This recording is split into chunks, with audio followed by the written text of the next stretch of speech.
ও বন্ধু আমার, নামাজ না পড়লে, এক ওয়াক্ত নামাজ কাজা করলে 2,88,00,000 বছর জাহান্নামের আগুনে জ্বলতে হবে। এটা মুসলমান বোঝে না। এই নামাজের কথা যদি এই বড়দের বোঝাতে হয় যে নামাজ না পড়লে জাহান্নামে যাবে, নামাজ না পড়লে এই ক্ষতি ওই ক্ষতি তাই ক্ষতি, কবরে একদম ধোলাই হবে, যদি বোঝাতে হয়, তাহলে এরা নাবালক না সাবালক সেজে বসছে? কথা কি বোঝাতে পারলাম? এরা নাবালক সেজে বসছে না সাবালক সেজে বসছে? বন্ধু আমার, সকলে মিলে যখন মিটিং করে বসেছে, আল্লাহ রাসূল কসম খেয়ে বললেন, আমি 1 মাস কোন স্ত্রীর কাছে রাত্রি যাপন করব না। এই কথাটা যখন বললেন, হযরতে আবু বকর রাদিয়াল্লাহু তাআলা আনহু আল্লাহ রাসূলের সামনে বসে রয়েছেন, আল্লাহ রাসূলের সামনে বসে রয়েছেন। আর এই খবরটা অন্যান্য সাহাবীদের কানে ছড়িয়ে গেছে। অন্যান্য সাহাবীরা সব শুনে ফেলেছেন যে আল্লাহ রাসূল তার স্ত্রীদেরকে তালাক দিয়ে দিয়েছে মনে হয়, এরকম একটা কথা রটে গিয়েছে। ও বন্ধু আমার, দেখা গেল রাসূল সকল স্ত্রীদের মিডল পয়েন্টে রয়েছেন। হযরতে আবু বকর প্রবেশ করার পর উনি দেখলেন রাসূলের মনটা বড় খারাপ, বুঝতে পারলেন না কি ব্যাপার। উনি বসে রয়েছেন, ইতিমধ্যে তার আগের দিন রাতের কথা বলছি, তার আগের দিন দিনের কথা বলছি বন্ধু আমার।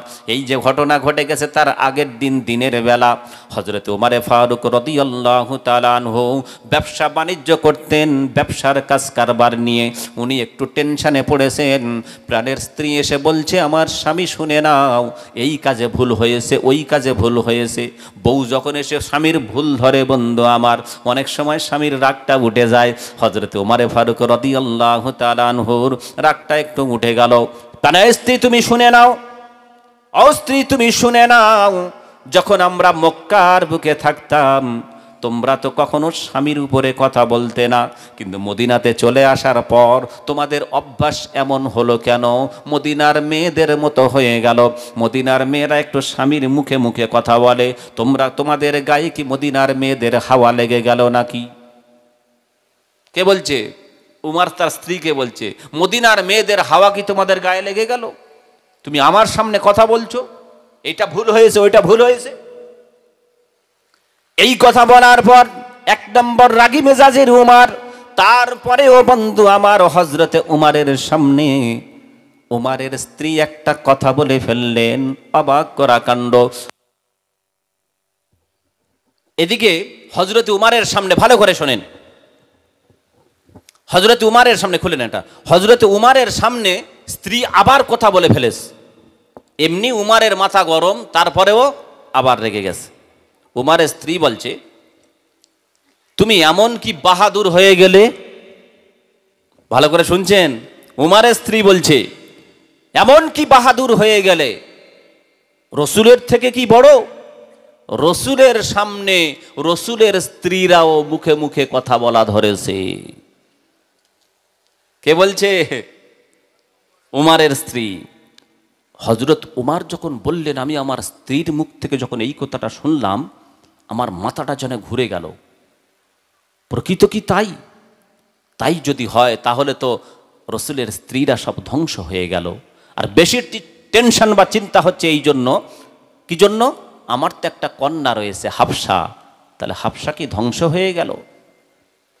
ও বন্ধু আমার, হযরত উমর ফারুক রাদিয়াল্লাহু তাআলা আনহু উনি বললেন, আমার স্ত্রীর মুখ থেকে যখন এই কথাটা শুনলাম তখন সঙ্গে সঙ্গে আমার মাথাটা ঘুরে গেল। আমি আর কোনো প্রতিবাদ না করে আমি আল্লাহ রসুলের দরবারের দিকে রওনা দিলাম।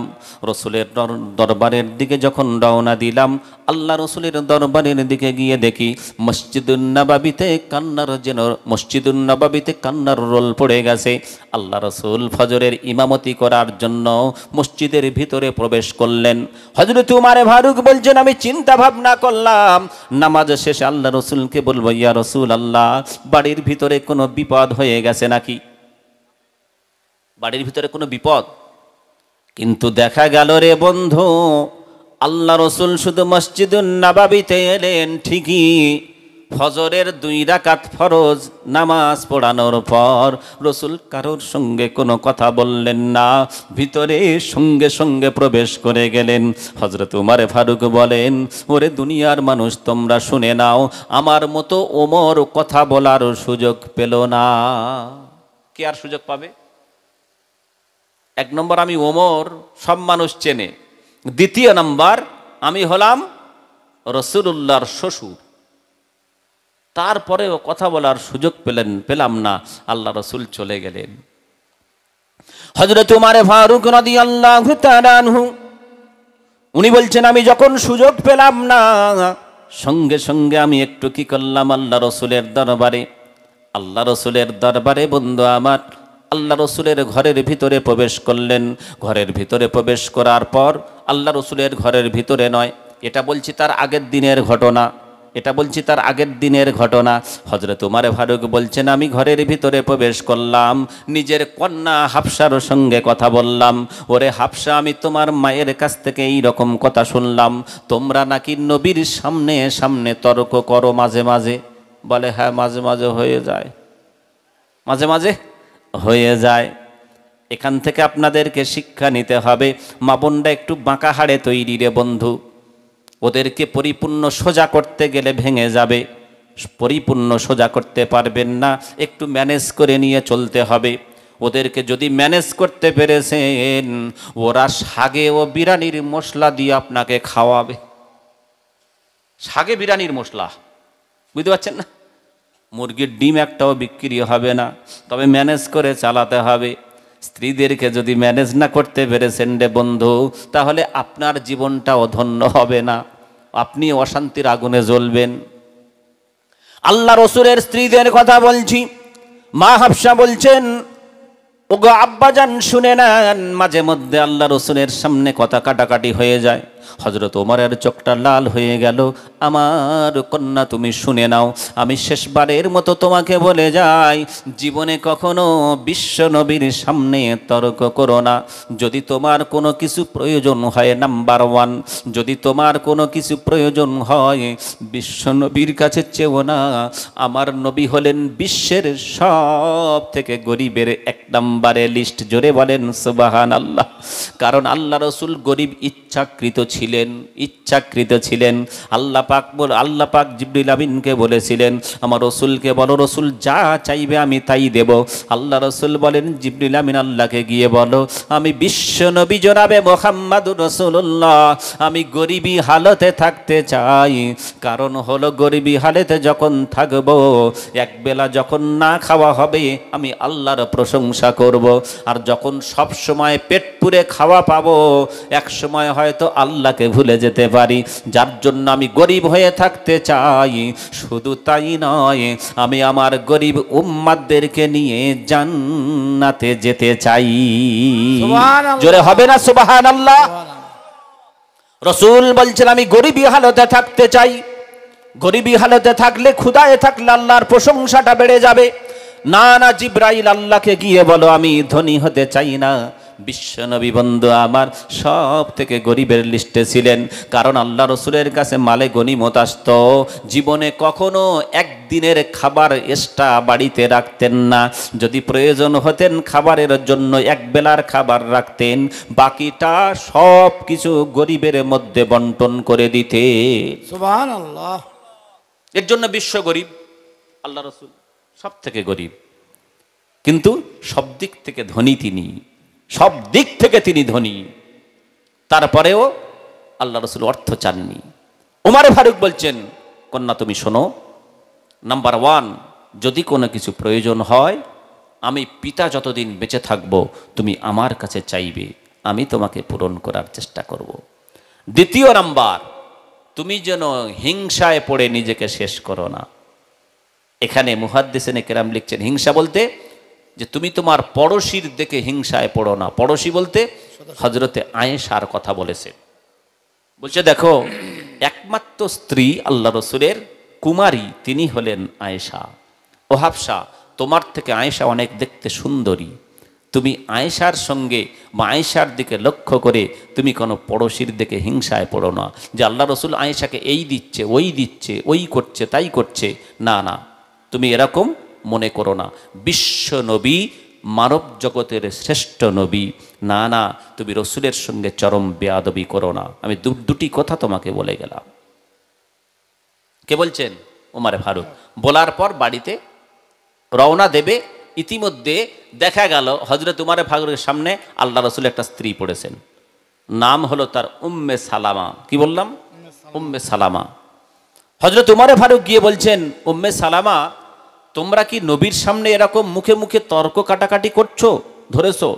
উম্মে সালামা একটু রেগে গিয়েছে, বলছে, উমর, তুমি সকলের সব ব্যাপারে নাক গোলাও কেন বলো তো? যেই বলেছে, হজরত উমর ফারুক বলছেন, আমি আর কোনো কথা বললাম না, আমি বাড়ির দিকে রওনা দিলাম। উনি বাড়িতে, হজরত উমর ফারুক বাড়িতে। আর এদিকে তার পরের দিন ওই ঘটনাটা ঘটে গেছে। স্ত্রীরা সকলে মিলে ধর্মঘট করেছে, খোরপোশ একটু বেশি দিতে হবে। এবার বুঝতে পারছেন আল্লাহ রসুল কি করলেন? কসম খেলেন, আমি 1 মাস কোনো স্ত্রীর কাছে রাত্রি যাপন করব না। ভিতরে কে প্রবেশ করেছেন? একমাত্র আবু বকর। কিন্তু আবু বকর বুঝতে পারছেন না কি ব্যাপার, কি ঘটে গেছে। উনি রসুলের মুখের দিকে তাকিয়ে উনিও মাথা হেঁট করে বসে রয়েছেন, সমস্ত স্ত্রীরা ঘিরে রয়েছেন। ইতিমধ্যে কান্নার একটা রোল পড়ে গেল যে আল্লাহ রসুল মনে হয় স্ত্রীদেরকে তালাক দিয়ে দিয়েছে। দেখা গেল ওই রাত্রিবেলা হজরতে ওমরের দরজায় গিয়ে, বাড়ির দরজায় গিয়ে ঠক ঠক করে একজন আওয়াজ দিচ্ছে। হজরতে ওমরে ফারুক রাদিয়াল্লাহু তাআলা আনহু, উনি বলছেন, এত রাতে কি? তাহলে মনে হয় কোনো বিপদ সংকেত, মনে হয় কোনো বিপদে আল্লাহ রসুল মনে হয় ডাক দিয়েছেন, যার জন্য কেউ এসেছে। আসসালামু আলাইকুম। কে বাড়ির বাইরে? বাড়ির ভিতর থেকে সালামের উত্তর এলো, ওয়ালাইকুম আসসালাম। যেই সালামের উত্তর দিয়েছেন হজরতে উমরে ফারুক বুঝতে পেরেছেন অমুক মানুষ। কণ্ঠের আওয়াজ শুনলে বোঝা যায় না? বোঝা যায়। উমরে ফারুক সঙ্গে সঙ্গে ঘরের দরজা খুলে দিলেন, দিয়ে বলছে আমার শরীর থেকে যেন ঘাম আসতে লেগেছে, আমি টেনশনে পড়ে গেলাম, মনে হয় বিপদ সংকেত, এখনই আমাদের বেরিয়ে যেতে হবে। হজরত উমরে ফারুক বলছেন, ভাই কেন, যুদ্ধের জন্য কি প্রস্তুতি নিতে হবে? কারণ এই সময়টা এমন একটা সময় চলছিল, গসান বলে একটা জাতি ছিল, গসান, নামগুলো নোট করবেন, গসান। তারা মুসলিমদের উপর অতর্কিত হামলা বা যুদ্ধ করার জন্য সবসময় প্রস্তুত ছিল। হজরত উমর ফারুক বলছেন, আমি চিন্তা করলাম, গসানটা কি আক্রমণ করে বসলো মুসলমানদের উপরে? উনি বললেন, কি গসানটা কি আক্রমণ করে ফেলেছে, এখনই রেডি হতে হবে। হজরতে উমরে ফারুকের কথা শুনে আল্লাহর এই বান্দা বলে, উমর, না না, তার থেকে একটা মারাত্মক ঘটনা ঘটে গেছে। বলে, কি? বলে, উমর, বিশ্বনবী তার স্ত্রীদেরকে তালাক দিয়ে দিয়েছে, সব স্ত্রীদেরকে তালাক দিয়ে দিয়েছে। বুখারী শরীফের ঘটনা বলছি, হাদিস, আমি গল্প বলি না। প্রিয় বন্ধু আমার, এই মানুষটাকে হজরত উমরের সঙ্গে দেখা করতে এসছেন। এই মানুষটা হলেন হজরত উমরে ফারুক রাদিয়াল্লাহু তাআলা আনহুর ব্যবসার পার্টনার। ব্যবসার একটা পার্টনার ডেকেছিল। তার কারণটা কি জানেন? আহা, শিক্ষা নিতে হবে।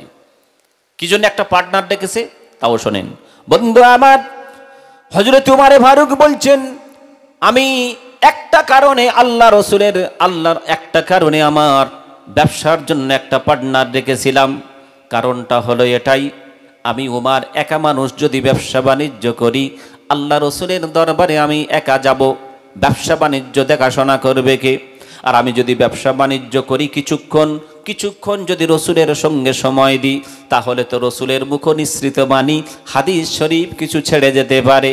এই চিন্তা ভাবনা করে আমি মনস্থির করলাম, না না না, আমার ব্যবসা বাণিজ্য করার জন্য আমার একটা ব্যবসার পার্টনার চাই, দুজনে শেয়ারে ব্যবসা করব। হযরত ওমর ফারুক বলছেন, আমরা দুজনে চুক্তি করলাম, দুজনে মিলে একই ব্যবসা করব।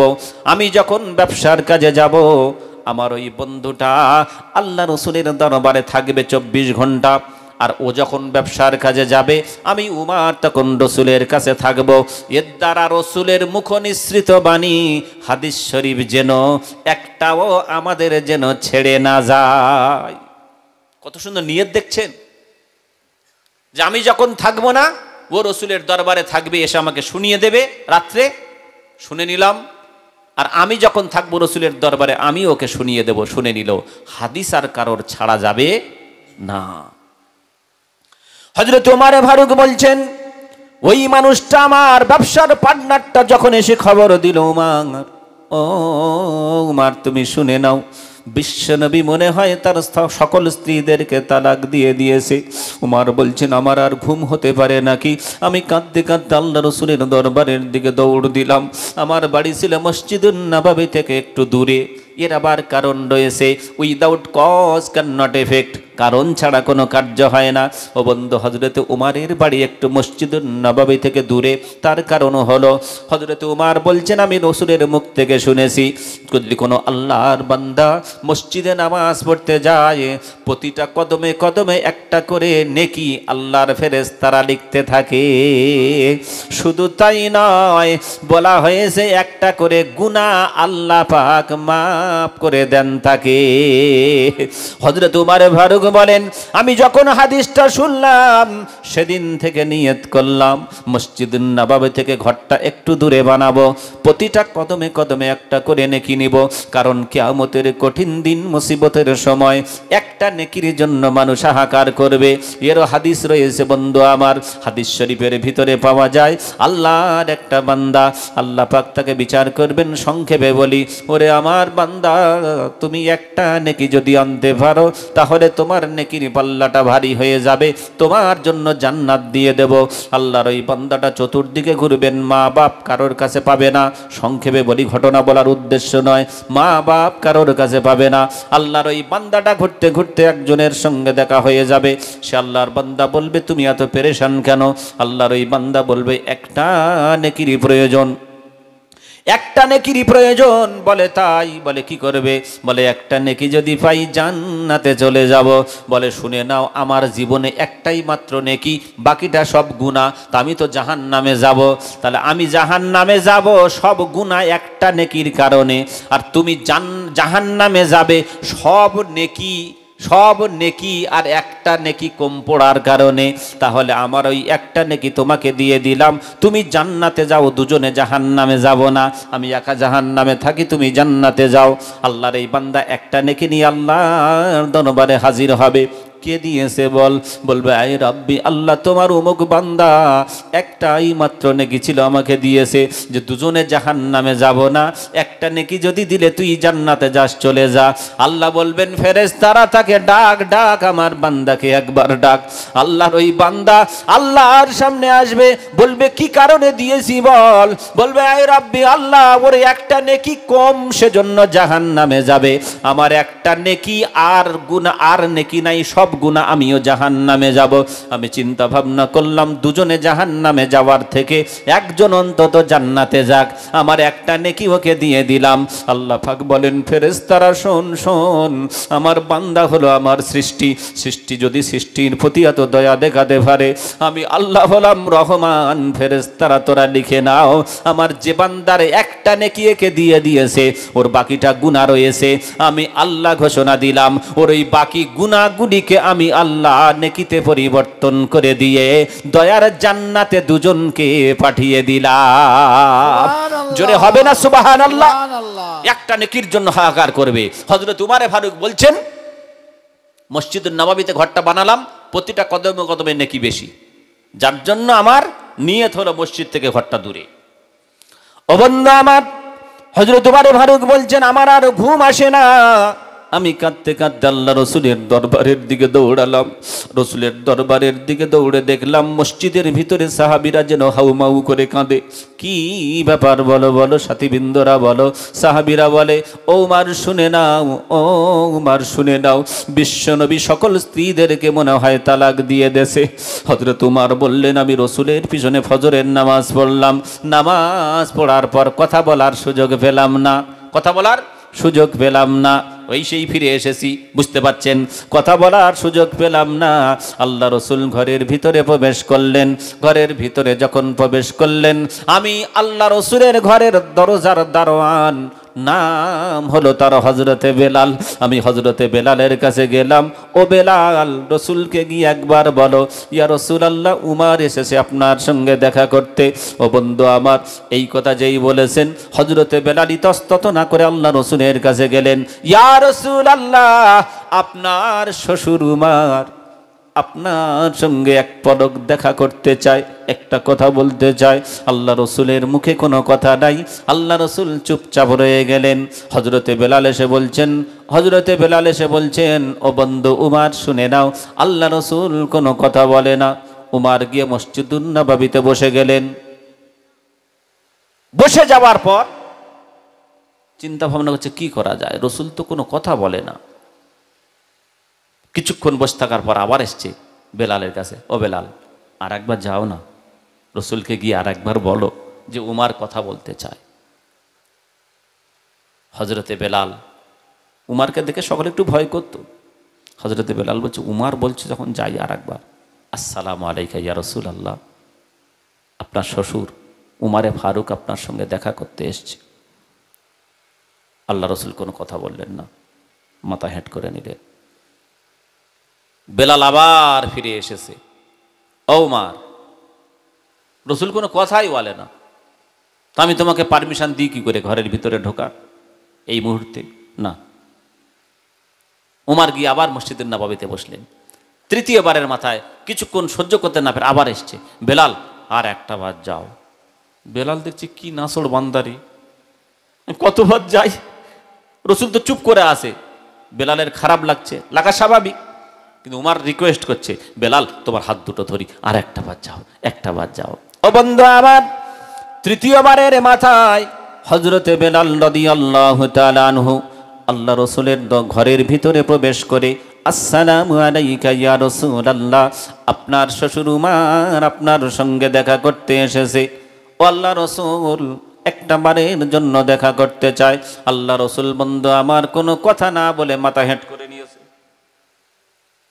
কবার হলো? তিনবার। উমারে ফারুক তিনবার যখন অনুমতি পেলেন না, উনি এবার মনটা বড় খারাপ। সাহাবীরা সব কেঁদেই চলেছে, মনটা খারাপ মন নিয়ে। ও বন্ধু আমার, নামাজ না পড়লে, এক ওয়াক্ত নামাজ কাজা করলে 2,88,00,000 বছর জাহান্নামের আগুনে জ্বলতে হবে। এটা মুসলমান বোঝে না। এই নামাজের কথা যদি এই বড়দের বোঝাতে হয় যে নামাজ না পড়লে জাহান্নামে যাবে, নামাজ না পড়লে এই ক্ষতি ওই ক্ষতি তাই ক্ষতি, কবরে একদম ধোলাই হবে, যদি বোঝাতে হয়, তাহলে এরা নাবালক না সাবালক সেজে বসছে? কথা কি বোঝাতে পারলাম? এরা নাবালক সেজে বসছে না সাবালক সেজে বসছে? তা নামাজ না পড়লে যে ক্ষতি, এদের আবার বোঝাতে হবে কেন? তাহলে এর পরেও যদি আলেম ওলামা নামাজ না পড়লে ক্ষতি, এই ক্ষতি তাই ক্ষতি ওই ক্ষতি যদি বোঝায়, তাহলে কাদের বোঝাচ্ছে? নাবালকদের। কোথা কি বোঝাতে পারলাম? ভুল হলে আমার কাছে আসবেন, কোনো অসুবিধা নেই, আমাকে বলবেন একটু। আমরা নাবালক সেজে বসেছি সব। বন্ধু আমার, একটু এখান থেকে নিয়ত করতে পারবো, আল্লাহ দুনিয়া ছেড়ে তো চলে যাব, মা চলে গেল, বাপ চলে গেল, আমিও চলে যাব। আল্লাহ কেউ সাহায্যকারী নাই, দুনিয়ার বুকে। বন্ধু আমার, বলে দিই আপনাদেরকে, সাহায্যকারী আছে কিয়ামতের দিন। আল্লাহ পাক বলছেন, তোমার মা বাবা তোমাকে চিনবে না, তোমার মা বাবা তোমাকে চিনবে না। মা বলবে, আরে আমার বিবাহ হয়নি, সন্তান কোত্থেকে এলো? বাপ বলবে, আমি তো বিয়ে করিনি, তুই আমার ছেলে কোত্থেকে? দূর হ। কে বলছেন? আল্লাহ বলছেন, তোমার মা বাবা তোমাকে চিনতে পারবে না, তোমার ভাইও তোমাকে চিনতে পারবে না। দলিল কোরআন। আল্লাহ রাব্বুল আলামিন বলেন, ইয়াউমা ইয়াফিরুল মারউ মিন আখিহি ওয়া উম্মিহি ওয়া আবিহি ওয়া সাহিবাতিহি ওয়া বানিহি। ও বন্ধু আমার, কোরআন শরীফের পারা নাম্বার 30, সূরার নাম সূরা আবাসা, আয়াত নাম্বার 34 থেকে 36। 34 থেকে 36 নম্বর আয়াতের ভিতরে। ও বন্ধু আমার, প্রিয় বন্ধু আমার, আপনাদের কাছ থেকে বিদায় নেব। আর মাত্র 5টা মিনিট আপনাদের কাছে আমি চাই। সকলে থাকবেন তো? থাকবেন তো বন্ধু আমার? আল্লাহ পাক বলছেন, ইয়াউমা ইয়াফিরুল মারউ মিন আখি, সেদিন ভাই ইয়াউমা ইয়াফিরুল মারউ মিন আখি, তোমার ভাই তোমার থেকে পলায়ন করবে। ওয়া আবিহি ওয়া ইয়াউমা ইয়াফিরুল মারউ মিন আখি ওয়া আবি ওয়া সাহিবাতিহি ওয়া বানি। ও বন্ধু আমার, তোমার বাপ তোমার কাছ থেকে পলায়ন করবে, তোমার সাথীবৃন্দ তোমার কাছ থেকে পলায়ন করবে, কেউ তোমার সামনে দাঁড়াবে না বিপদের দিন। ও বন্ধু আমার, হযরতে উমারে ফারুক রাদিয়াল্লাহু তাআলা আনহু, সংক্ষেপে একটু আপনাদেরকে আগিয়ে দিয়ে যাই। হযরতে উমারে ফারুক রাদিয়াল্লাহু তাআলা আনহু, উনি যখন দেখলেন তৃতীয়বারের মাথা আমি অর্ডার পেলাম না, উনি কি করলেন? বাড়ির দিকে রওনা দিয়েছেন। বন্ধু আমার, বাড়ির দিকে যখন রওনা দিয়েছেন, ইতিমধ্যে আল্লাহ রসুল হযরতে বেলালকে ডাকলেন, ও বেলাল তুমি এদিকে এসো। হযরতে বেলাল রাদিয়াল্লাহু তাআলা আনহু ও বন্ধু আল্লাহ রসুলের কাছে গিয়ে বললেন, ইয়া রাসূলুল্লাহ, কি খবর একবার বলেন। ও বেলাল তুমি শুনে নাও, আমার সাহাবী উমর তিনবার অর্ডার চেয়ে পায় নাই। আমি জানলাম, আমি বুঝতে পারলাম উমর বাড়ির দিকে চলে যাচ্ছেন। একটিবার উমরকে ডাকো, আমি উমরের সঙ্গে দেখা করতে চাই। সুবহানাল্লাহ বলবেন না? তৃতীয়বারের মাথায় অর্ডার না পেয়ে যখন চলে যাচ্ছেন, আল্লাহ রসুলের সাহাবী হযরতে বেলাল পিছন দিক থেকে দৌড়ে দৌড়ে হাঁক দেয়, ও উমর শুনে নাও, আপনার জন্য আল্লাহ রসুল অর্ডার দিয়ে দিয়েছেন, একটিবারের জন্য চলো। হযরতে উমারে ফারুক বন্ধু আমার রাদিয়াল্লাহু তাআলা আনহু, উনি বাড়ির ভিতরে প্রবেশ করে গেলেন। বাড়ির ভিতরে প্রবেশ করে দেখছেন হযরতে আবু বকর বসে রয়েছেন গমগিন মন। আল্লাহ রসুলের মনটা বড় খারাপ। উনি বলছেন, আমি চিন্তা ভাবনা করলাম এমন একটা কথা বলবো রসুলের মনটা যেন ভালো হয়ে যায়, রসুলের মুখে মুক্তা জোড়া হাসি যেন দেখতে পাই। চারটি কথা বলেছিলেন। কটা কথা? চারটি কথা। চারটি কথার ভিতরে বন্ধু আমার, ওই বলেছিলাম খরগোশের যে বিষয়টা, যাই হোক ও চারটি কথা পরে বলবো সময় পেলে। মূল দিকে ফিরে যায়। চারটি কথা কি কি, চারটি কথা কি কি নয়। খরগোশের ব্যাপারে হযরত উমারে ফারুক জানতে পারছেন না, হযরত উমারে ফারুক জানতে পারছেন না। শেষ পর্যায়ে একটু জেনে ফেললেন যে খরগোশের ব্যাপারে একটু গন্ডগোল হয়েছে, একটু খোরাকি বেশি চাচ্ছে। এই ঘটনার পর সঙ্গে সঙ্গে হযরতে আবু বকর রাদিয়াল্লাহু তাআলা আনহু উঠে হযরতে আয়েশা রাদিয়াল্লাহু তাআলা আনহার গলাটা টিপে ধরেছে। এটা দেখে হযরতে উমারে ফারুক উনিও তার কন্যা হাফসার গলাটা টিপে ধরেছে। আর জীবনে রসুলের কাছে খোরাকি বেশি চাইবে? হ্যাঁ গো, রসুল তো সব আল্লাহর রাস্তায় দান করে দেন। এখান থেকে বুঝে নেন প্রিয় বন্ধু আমার, যে আমি আমার স্ত্রী পুত্রদেরকে খোরাকি কম দিচ্ছি বলে হুজুর যা বলে গেল, কি সুন্দর কথা। না, আল্লাহ যদি অর্থ দেয়, আপনি আপনার স্ত্রী পুত্রর পিছনে বেশি বেশি খরচ করেন, এটা সাদকা করার নেকি আপনার আমলনামায় লেখা হবে। জোরে বলেন। আর যদি হাদিসটা মানতে চান, আপনি স্ত্রী পুত্রকে কম দেন, তাদের বোঝান, যা অর্থ আছে আল্লাহ রাস্তা দান করে দেন।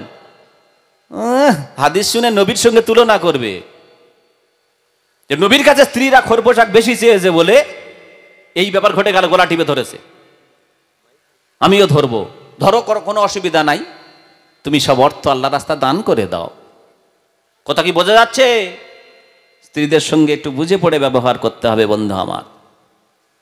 যেই গলা টিপে ধরেছে, হযরতে আয়েশা, হযরতে হাফসা একটি কথা বলে উঠলেন, আর সমস্ত স্ত্রীরা থরথর করে কাঁপতে লেগেছে, থরথর করে কাঁপতে লেগেছে। হযরতে আয়েশা বললেন, ওয়াল্লাহি ওয়াল্লাহি লা নাসআলু রাসূলাল্লাহি শাইআন আবাদান লাইসা ইনদাহু। জোরে বলেন সুবহানাল্লাহ। সুবহানাল্লাহ। সকল স্ত্রী বললেন, আল্লাহর কসম করে বলি, আল্লাহ রসুলের কাছে যেটা নাই আমরা কখনো আর রসুলের কাছে চাইব না।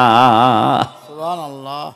এরপরে আল্লাহ পাক কোরআনের একটা আয়াত নাজিল করেছিলেন। আয়াতটা বলে বিদায় নেব, কি হলো আর বলতে পারছি না।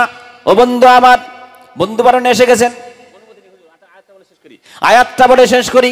আল্লাহ পাক আয়াত দিলেন, হে আমার হাবিব, তুমি বলে দাও, তোমার স্ত্রীরা তোমার কাছে যদি খোর পোশাক বেশি চায়, আমি জানি তুমি নিঃস্ব হয়ে থাকতে চাও, সব কিছু আমার জন্য বিলীন করে দিয়েছ অর্থ করি। রসুল তুমি বলে দাও, তোমার স্ত্রীরা যদি খোর পোশাক বেশি চায় তাদেরকে বলে দাও, তোমরা যতটা চাইবে তার থেকে বেশি দিয়ে তোমাদেরকে বিদায় দিয়ে দেব চিরদিনের মতো।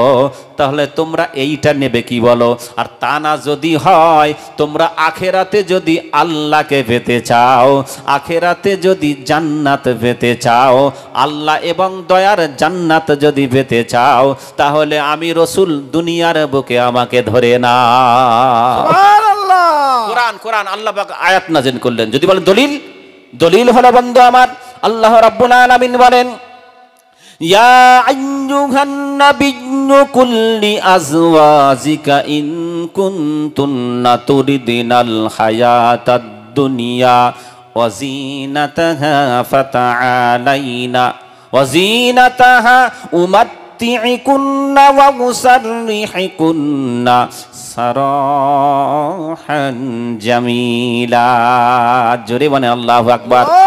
ওয়া ইন কুনতুন্না তুরিদিনাল্লাহা ওয়া রাসূলাহু ওয়াদ দারুল আখিরাহ ফা ইন্নাল্লাহা আ'আদ্দা লিল মুহসিনাতি মিনকুন্না আজরান আযীমা। জোরে বলে আল্লাহু আকবার। কোরআন শরীফের পারা নাম্বার 21, সূরার নাম সূরা আহজাব, আয়াত নাম্বার 28, 29, 28 এবং 29 নম্বর আয়াতের ভিতরে আল্লাহ রাব্বুল আলামিন বলেন, হে আমার হাবিব, তুমি তোমার স্ত্রীদেরকে বলে দাও, তারা যদি দুনিয়ার উপঢৌকনটা বেশি চায়, তাহলে আমি আল্লাহ বলে দিলাম, তারা যতটা চাইবে তার থেকে বেশি বেশি তাদেরকে দিয়ে চিরবিদায় দিয়ে দাও।